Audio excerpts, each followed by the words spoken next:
ND filters are the key to getting cinematic footage with your Mini 5 Pro, but what do they actually do? And can you use them in auto camera mode? Do you need to be in pro camera mode? And should you even bother using them? Well, they're actually really easy to use if you just know a few basic things. And if you're new around here, my name is Justin, and in this video, I'm going to tell you everything you need to know about using ND filters on the Mini 5 Pro. And I'm going to be doing that using the filters that you get in the Flymore kit, and also by using these filters here from Freewell, which they very kindly sent out to me for the purpose of making this video. I've not been paid in any way for this video, and I love Freewell filters, but I'll get onto these a bit more later on. Let's start off by figuring out, what do ND filters actually do? Well, ND filters, they're basically just sunglasses, but for our drone's camera. And we need to use them because the Mini 5 Pro has a fixed aperture, it's an f1.8, so we need to use ND filters to reduce the amount of light coming into the sensor. But wait a minute, don't you want the most amount of light coming into the sensor for the best possible image? Well, in some cases, yes, but in this situation, we're trying to get the correct shutter speed so that we can achieve natural motion blur in our footage. And because the aperture is fixed on the Mini 5 Pro, we need to use ND filters in order to manage the amount of light coming into our sensor. Before we go any further, let's first talk about the importance here of shutter speed. So on older cameras with a mechanical shutter, the shutter speed is how long the shutter would stay open to let light onto the sensor for each frame of the video. Now, our Mini 5 Pro doesn't have a mechanical shutter, it has a digital shutter, which basically does exactly the same job. It just turns on and off the sensor at the speed required to let light be registered by it. Now, shutter speed is measured in fractions of a second, so the bigger the number after the slash, the faster or the higher the shutter speed, and the lower or smaller the number after the slash, the slower or lower our shutter speed is. Now, shutter speed has two effects on our footage. So shutter speed changes our exposure and also the amount of motion blur in our footage. So if we keep all of our other camera settings the same and fixed, if we have a higher shutter speed, we're going to have a darker image with less motion blur, and if we have a lower shutter speed, we'll have a brighter image with more motion blur. Now, there is a sweet spot to get the optimal amount of motion blur, and we do that by following the 180-degree shutter rule. Now, the 180-degree shutter rule states that our shutter speed should be double our frame rate. So most of the time, I'm filming at 30 frames a second, which means that my shutter speed should be 1/60, which is double my frame rate. If instead you were shooting at 60 frames a second, you'd want to change your shutter speed to 1/120, which is again double your frame rate. But if you now go into the pro camera mode and put in a shutter speed at 1/60, you can see that the image here is completely overexposed and completely unusable. And this is the situation where you use an ND filter, you pop the sunglasses on the front, and that now gives us the correct exposure whilst retaining all of those optimal settings and shutter speed to get natural motion blur in our footage. Now, motion blur makes our footage look more cinematic and just more natural. It stops everything from being over sharpened, and it also just makes the whole footage a lot more pleasing to watch. Having the correct shutter speed will also stop your footage from looking stuttery, which can happen as a result of really high shutter speeds. So before I go into showing you setting up and actually using an ND filter, there are loads of different filter options available out there for the Mini 5 Pro, so I just want to run you through what all of them do and the effects that they have on your footage. First off, the filters that you get with the Flymore kit are bog standard ND filters. These aren't polarized, they are just basic NDs, and basic NDs suit a lot of situations. These are actually going to be the most commonly used type of filter that I use across all of my drones and cameras and etc, etc. So those are the stock filters, but like I said, Freewell very kindly sent me out this mega pack to use for the purpose of this video. I've been using Freewell filters for an awfully long time, years and years now, and they've also been supporting the channel for a little while now, and I still also regularly go out and buy Freewell filters with my own money. Just a couple of months ago I put in like a $200 order, so I don't just get these for free and use them, I actually go out and buy these with my own money too. But for the purpose of this video, let me just talk you through all the different filter options that Freewell has available for the Mini 5 Pro. So, similar to the stock filters, they have basic bog standard ND filters. Now, one restriction that I did find myself running into with these stock filters is the fact that on the higher end of the NDs, there actually isn't that much of a range. So in the stock filter kit, we have an ND8, 32, and 128. Now, the 8 is something that basically I never really am going to use. The 32 is useful around sunrise, sunset times just after the sun has come up, and the 128 is decent on a fairly bright day.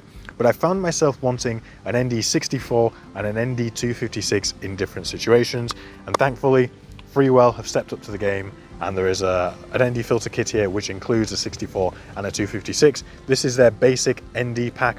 For some reason they don't include a 128, which I find a bit strange. I mean, you do get one with the stock kits, but if you were just buying this to add on to your Mini 5 Pro, it would have been nice to have the 128 in there as well.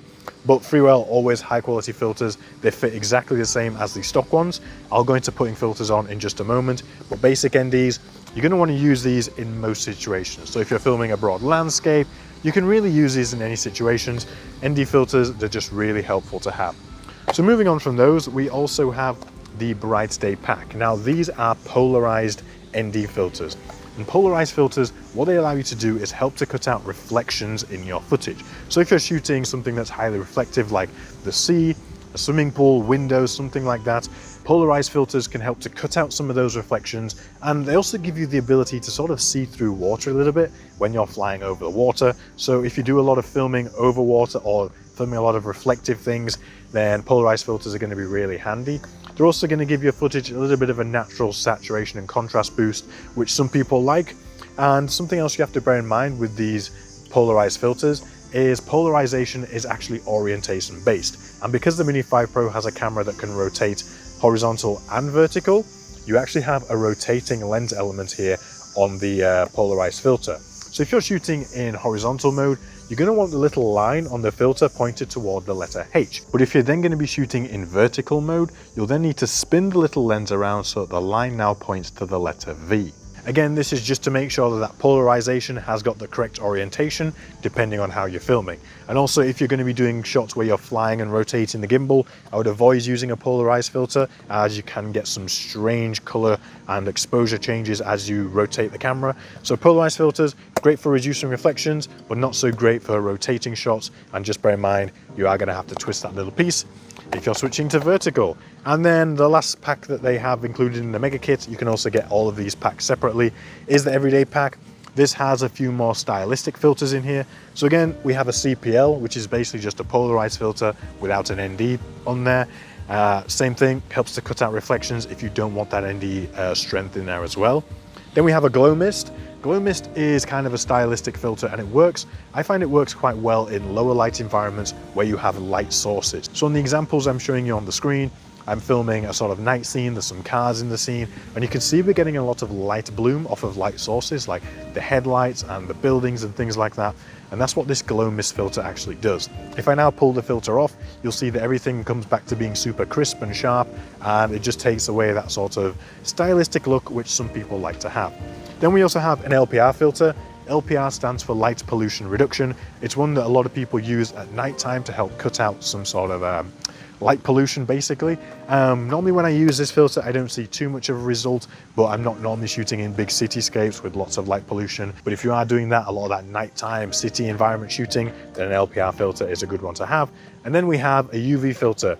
UV is a great filter to help reduce atmospheric haze. So if you're filming a broad landscape and there's a lot of haze in the footage, adding a UV filter can really help to reduce that. And it also just helps to add an extra layer of protection in front of your camera. So the camera lens on the Mini 5 Pro, I've seen a lot of people scratch them up and it does appear to be a little bit fragile. So if you are concerned about that, you can just fly with an additional UV filter on the front. It's not going to have too much of an effect on your footage, but it's going to help to add an extra layer of protection if that's what you want. So like I said, thank you so much to Freewell for sending these out. I love Freewell filters. You can always count on them to make a high quality product. I only have 2 complaints with them, and I'll get onto those in just a second. But if you do want to pick these up, I will leave the links to those down in the description. They will be affiliate links, so if you choose to buy using those links, I get a small commission. It's just a little way of Freewell saying thank you and them knowing that I sent you there.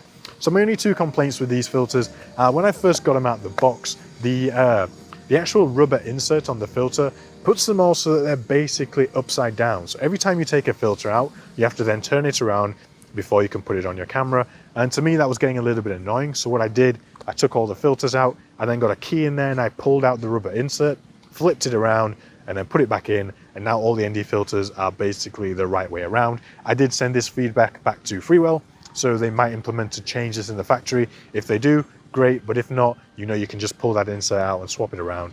Makes things a lot easier. And my only other complaint was that there was no 128, but I mentioned that earlier. So when it comes to fitting ND filters, the best way that I've found to do this is get it set up so that everything matches up, so the numbering on the camera is on the same side as the numbers on the ND filter. That way you know the ND filter is the correct way up.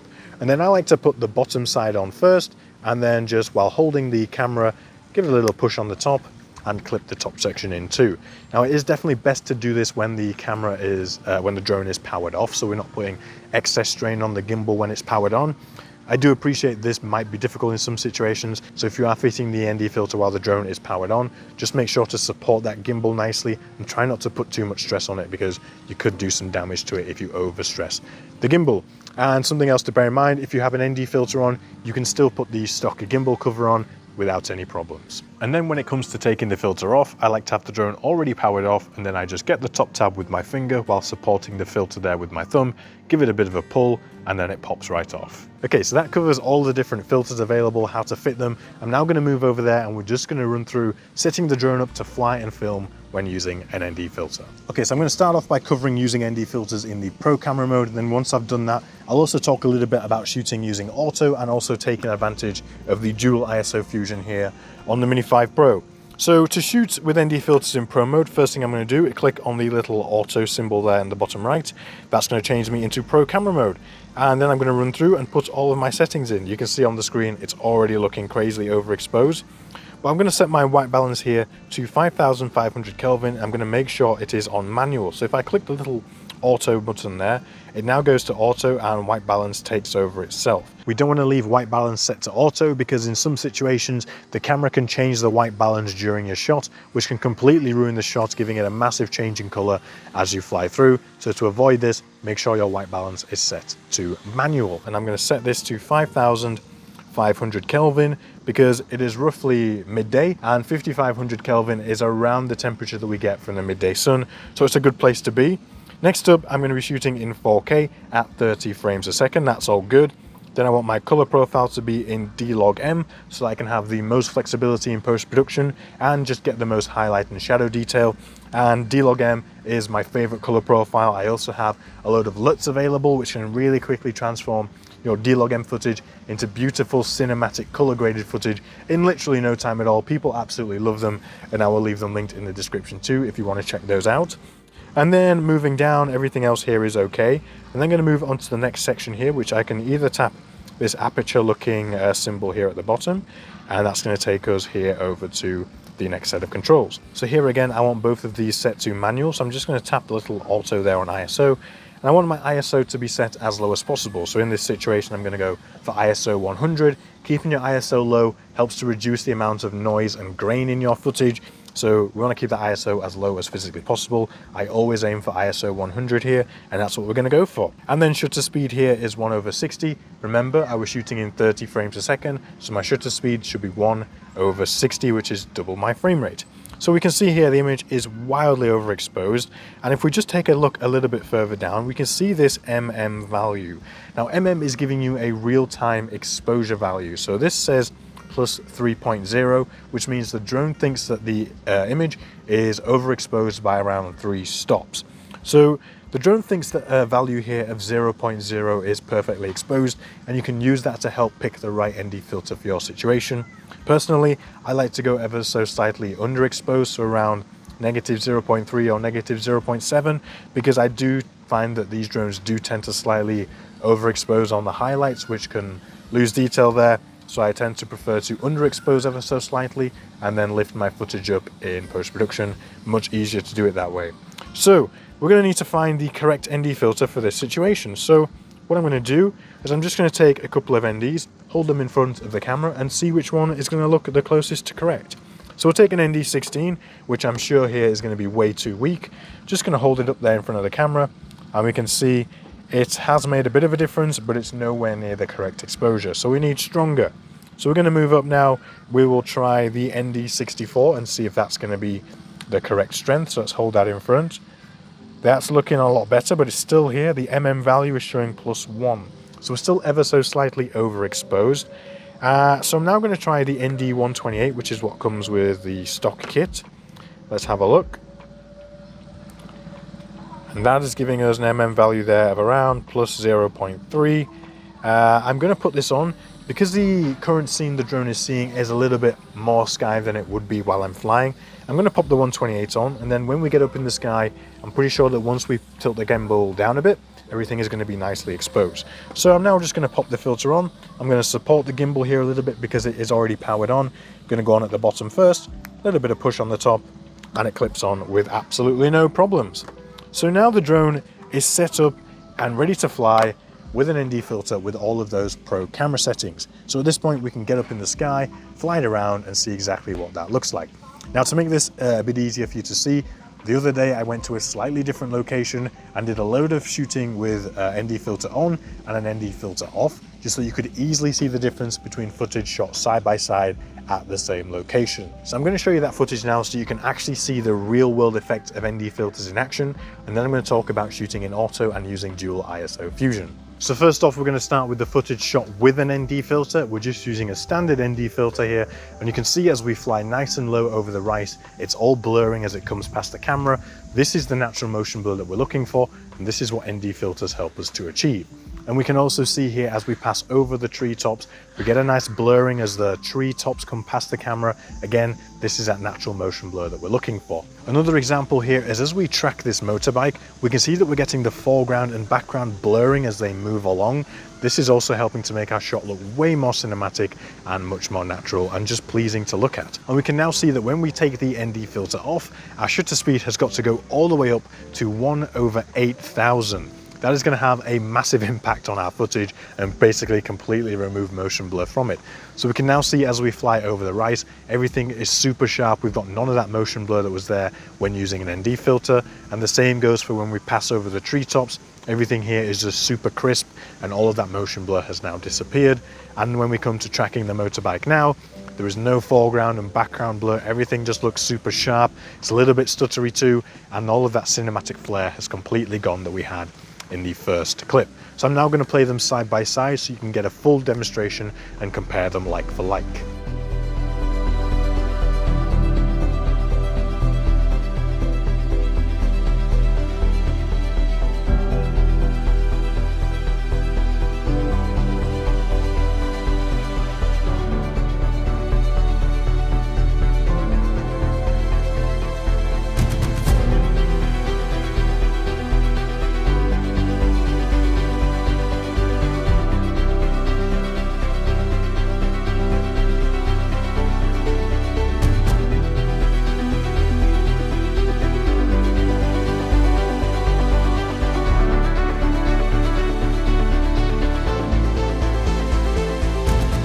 If you're enjoying seeing the differences between ND filters on and off, then do me a favor and hit that subscribe button down below.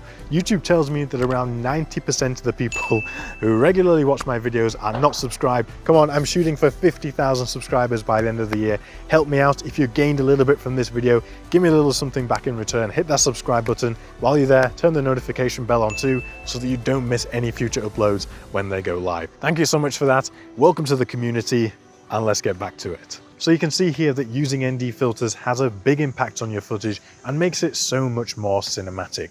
And before I go on to tell you about shooting in auto and using that dual ISO fusion, something else that you can do to take your flying and footage to the next level is to enroll in my advanced drone videography course. It doesn't matter if you're a complete beginner or you've been flying for a while and you feel like you've just hit a bit of a plateau and you don't really know how to improve or where to go.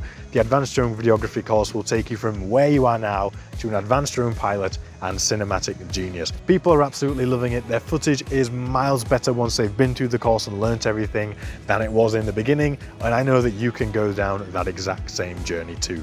So I will leave that linked in the video description so you can go and check that out and get started today. And something else along those lines, I also have a completely free weekly newsletter where I give you the latest drone news, hot tips, and a little bit of a behind the scenes look into everything that's going on in my life when it comes to drones. It's completely free to sign up to. I will send it to you every single week, and you can also find that linked in the video description.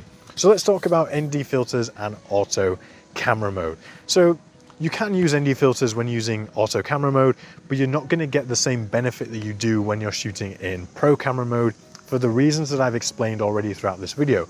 In order to get that optimal motion blur, we need to have full control over our shutter speed and auto just doesn't allow you that luxury. It is still going to help. You can put an ND filter on and the drone's camera is going to try and do its best to optimize these settings to help, but there's no absolute guarantee that it's going to make all the right choices that you would like it to make so you can have motion blur in your footage. But if you do just want to shoot in auto camera mode, then go for it. You can use these ND filters as a bit of a baseline. So if it's nighttime, don't use an ND filter. I've seen people trying to use ND filters at night. Don't, it's already dark. You don't want to restrict the amount of light coming in even more. Now, if you're shooting around sunrise, sunset times, then you're probably going to want that ND32. If it's a fairly dull day, but it's sort of midday but quite dull, ND64 is good. If it's a fairly bright day, ND128, and if it's a super bright day, then the ND256 is what you're going to need. So you can use those as a bit of a benchmark for what to go for, but I do recommend shooting in pro camera mode to get the full benefits. Okay, so next up, to take advantage of dual ISO fusion, I'm gonna get the drone up in the sky just so I can give you a proper demonstration of this. So let's head back over here again. Okay, so the drone's up in the sky now, and we've actually got some pretty heavy cloud coming over, so this is gonna help to show that dual ISO fusion a bit better. So I'm again here in full pro camera mode. If I want to take advantage of dual ISO fusion, what I need to do is click on this right-hand bank of settings here, and I need to set my ISO to auto. Now, this is a bit of a misconception out there. You don't need to be shooting in full auto camera mode to get dual ISO fusion. You only need auto ISO. Now, when you're shooting with auto ISO and you're using that dual ISO fusion technology, you want to aim for your ISO value here to be somewhere between ISO 100 and ISO 200 for the best results. Still try and keep it as low as possible. So because it's already got a bit duller, the ISO has gone up here to around ISO 140. And if we now move to the bottom here, you can see where it previously said MM, which was giving us that real-time exposure value readout. We now see EV, which is an exposure value compensation. Because the camera is now controlling the ISO automatically, it is now able to make its own exposure changes. So here we can change our exposure value. Before I said I like to have it around negative 0.3, so I'm just going to leave it there at negative 0.3. So we're going to go up. Going to point the camera in the right direction, and we're going to get ready to film a nice broad landscape. So for this, in fact, let me just bring that exposure value up to 1 because it has got a bit dark out here. So we can see the ISO value is now at 170, which is within that optimal range that I like to aim for. Now, one thing that we must do before we start filming is we must lock our exposure. Now, an easy way to do that is just to click on the screen there, just give it a tap somewhere. You'll get that square box come up. Tap and hold inside the box, and it's now going to say auto exposure locked. Now you can move the camera around and the drone is not going to start making auto exposure changes, which can completely stop your footage from looking nice and cinematic. So if we start to fly forwards here, film the shot, we can now film a nice shot here. We've got those optimal settings in there for motion blur in the footage, and the exposure is not going to change even though we have auto ISO on. And that's how you can use the dual ISO fusion technology along with all the pro camera settings and use ND filters too. So there you go. So after all that, do you actually need to use ND filters? Well, it depends on how cinematic you want your footage to look, and if you're willing to just have a little bit of extra time at the beginning to set it up properly so that you can capture that natural motion blur in your footage, because like I've shown you, really high shutter speeds can have some unwanted effects on our footage. But the type of flying that you're doing is also going to have an impact on whether you're going to benefit much from using an ND filter or not. If you're flying, like I've shown you, close to the ground, closer to objects where things are moving past the camera, or there are things moving in the scene that you're shooting which would have enough motion to generate motion blur, then you're going to want an ND filter. But say you're flying at 120 meters up, you're barely moving, there's nothing moving in the scene. In that situation, an ND filter isn't really going to give you too much of a benefit. But I do still think it's good practice just to get into the habit of using an ND filter. Overall, the effect just gives you better looking footage. And there are lots of other situations, like say you're filming a waterfall where the motion of the water just looks a whole lot more natural with motion blur present than it would without. And I know that you can always add motion blur in post-production using software like After Effects or Resolve and stuff like that, but it never quite looks as good as just capturing it raw in camera. And if you've ever added motion blur in post-production, you'll know how long those clips take to render. So for me, I just captured it in the raw clip. It's much nicer, much higher quality, and I just go from there. ND filters, you already get them included with the Fly More kit. You might as well try them out. And if you do want a bigger range, then go out, try the Freewell filters. Like I said, I use ND filters every single time that I fly. I've been using Freewell for a long time. It is extremely important to make sure that you get high quality ND filters, high quality glass, because if you get lower quality, cheaper filters, you can often get unwanted results like color shift or distortion. So here it pays to just have a higher quality set like the Freewell kit. ND filters are the first thing that light is in a touch before it even gets to your camera lens. So you need to make sure you have a high quality filter there. So I'll leave those filters linked down in the description, along with links to my advanced drone videography course and my newsletter. And if you have enjoyed this video, I know you're also going to enjoy this video right here.